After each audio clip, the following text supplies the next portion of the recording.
Meet Blinky, a little yellow fish who got stuck in an underwater maze with a number of unsavoury characters. Today's yesteryear's Mac Games is taking a swim with Bubble Trouble, an easy to pick up, tough to master shareware game that was pretty popular back in the day.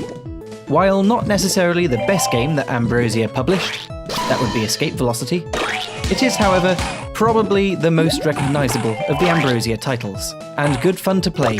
It's a simple arcade concept with a playful underwater theme and a pretty good soundtrack.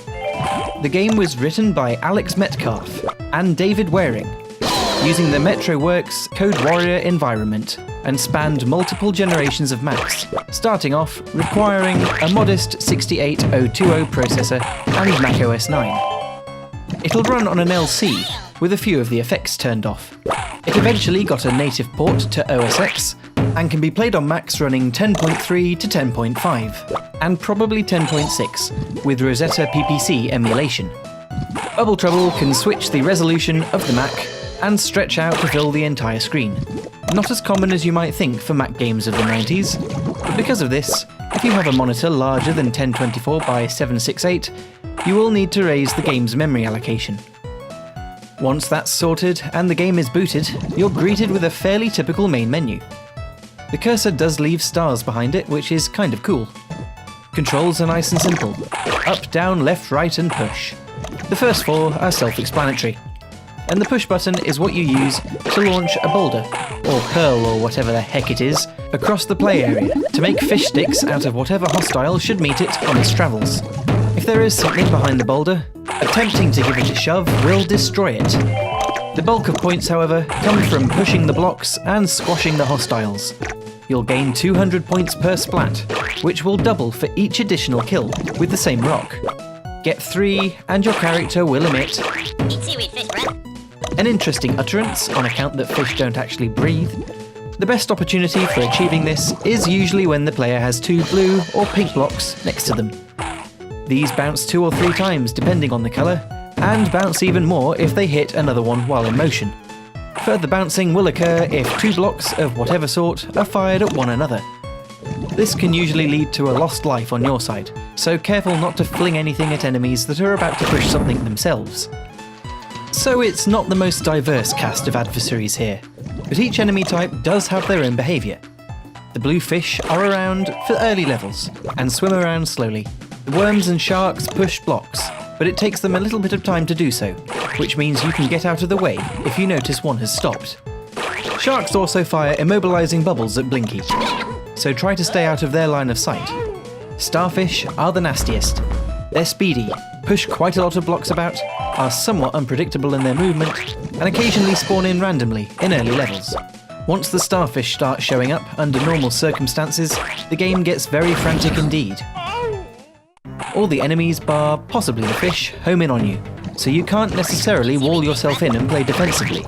You will need to keep moving to avoid losing a life, and use the surroundings to your advantage. As well as bouncy blocks, some of them have dynamite inside, which is just as deadly to you as it is to the fish.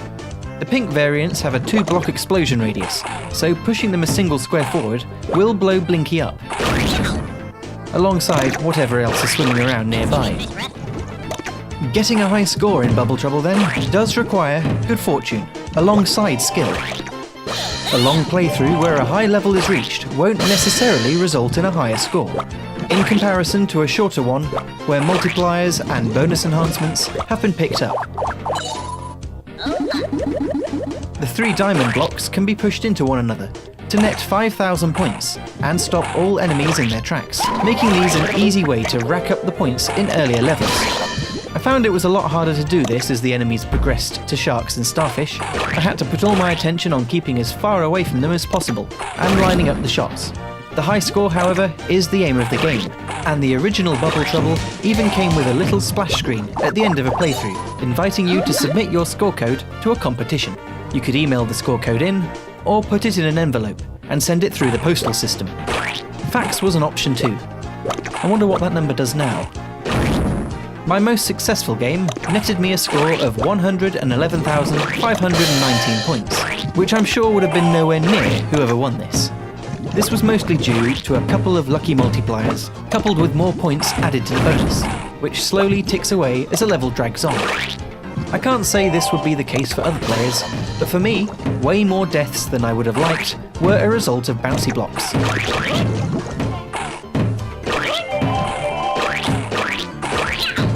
A bit more practice and I should be able to score higher. I'll be sure to tweet about it if I do.